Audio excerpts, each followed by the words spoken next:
Étymologie poétique des insultes pute et salope.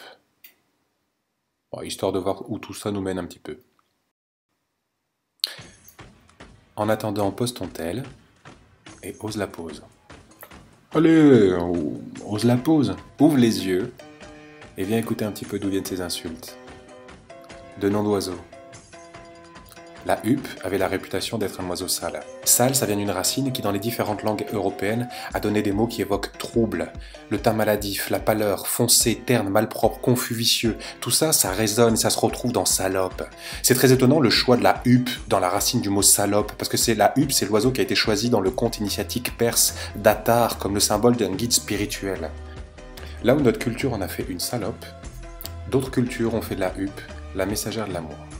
Ouais, alors peut-être sans le savoir, dans l'interjection « salope !» se cache inconsciemment une demande. « Et toi, je te reconnais comme mon guide, guide-moi vers ma paix intérieure, guide-moi vers la lumière, ouvre mes yeux troublés. » Souvent, salope, ça s'accompagne d'un « sale pute !» Alors là, je dis non, c'est pas correct. Pute vient du latin puteo, puer, d'où l'infinitif putere, qui a donné putride et puer en français. Sale et pute sont des synonymes. Bah oui mais non, dire sale pute c'est un pléonasme, comme monter en haut ou petit chiot. Pute pure, là ouais, d'accord, ça a de la gueule, un oxymore, ok. Sale, c'est le contraire de propre. Ouais, il me manque un R. Propre, ça vient d'une racine proprivus, qui évoque l'appartenance d'un bien privé, au contraire de ce qui est public. Et c'est pour ça que propreté et propriété viennent d'une même racine.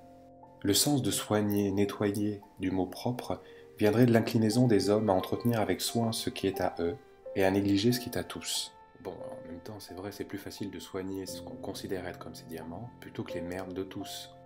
Et pourtant, ce qui est pur, le mot pur, sans mélange, non souillé, sans tache, chaste, vient du latin purus, propre, pur, qui est construit sur le verbe purare, qui voulait dire nettoyer, qui a donné aussi purée, ce qui a été passé au tamis, nettoyé, puré, pressé, clarifié. Et ce qui s'est écoulé du tamis, ce qui a été puré, de l'ancien français purée, a donné purin, le liquide issu de la décomposition du fumier. Purin a la même racine que le mot purifier. En agriculture, c'est un mot qui a pour synonyme lisier, qui signifie urine et excrément.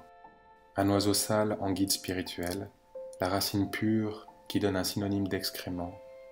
La merde, le pur, le sale, le beau. Une frontière poreuse, perméable. Attar fait dire à la huppe, pour entrer dans la vallée de l'amour, il faut se plonger tout à fait dans le feu. Que dis-je?